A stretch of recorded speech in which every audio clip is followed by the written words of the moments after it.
Have you ever heard a voice in your head that sounds like you, but says things you would never say to someone you love? Victor knows that voice well. It used to follow him everywhere, in the car, at work, even during good moments. But today, Victor doesn't let that voice run his life anymore. And he's about to show you how. Victor always looked calm on the outside, sunglasses on, hoodie, hands in pockets. But inside, he was fighting a voice that said, "You're not doing enough. People don't really like you. You're falling behind. You're not good enough for this." It didn't matter what he achieved, the voice always found a weakness to pick at. One day, sitting alone on a lunch break, Victor realized something. The world wasn't stressing him out. His own voice was.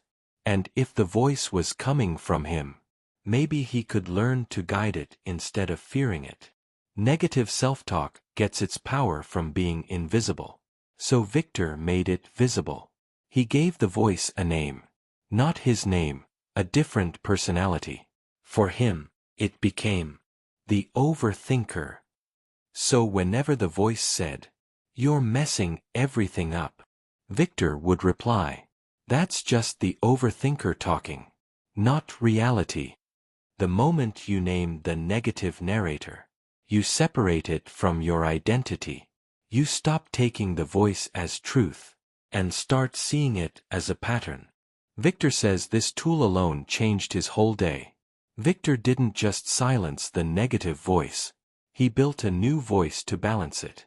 Whenever the Overthinker said, "You can't handle this," Victor answered with, "Actually, I've handled worse." When it said, "No one cares what you have to say," Victor said, "That's not true. People listen to me every day." This wasn't fake positivity. It was correction. A trial. A rebuttal. Evidence. The counter voice doesn't need to shout. It just needs to show up. And the more it shows up, the quieter the negative one becomes. When negative self-talk tries to control your emotions, Victor asks one grounding question. Is this thought helping me or hurting me? If the answer is hurting, he gives himself permission to let it go. Not fight it. Not argue with it. Just release it. He takes one slow breath, drops his shoulders, and resets.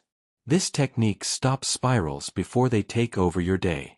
It reminds your brain that you're not in danger. You're just thinking. Now, Victor walks through the day with real confidence. Not because everything is perfect, but because the voice in his head has changed. He still has doubts. He still has moments where he hears old patterns. But now he knows what to do with them. His inner voice no longer tears him apart. It guides him, supports him, protects his peace. And in learning to talk to himself with respect, he changed the way he sees himself completely. If negative self-talk controls your day, try what Victor used. Name the voice. Counter it with truth. Reset your reality. And if you're ready to change the way you speak to yourself, hit subscribe. Your mind deserves a reset.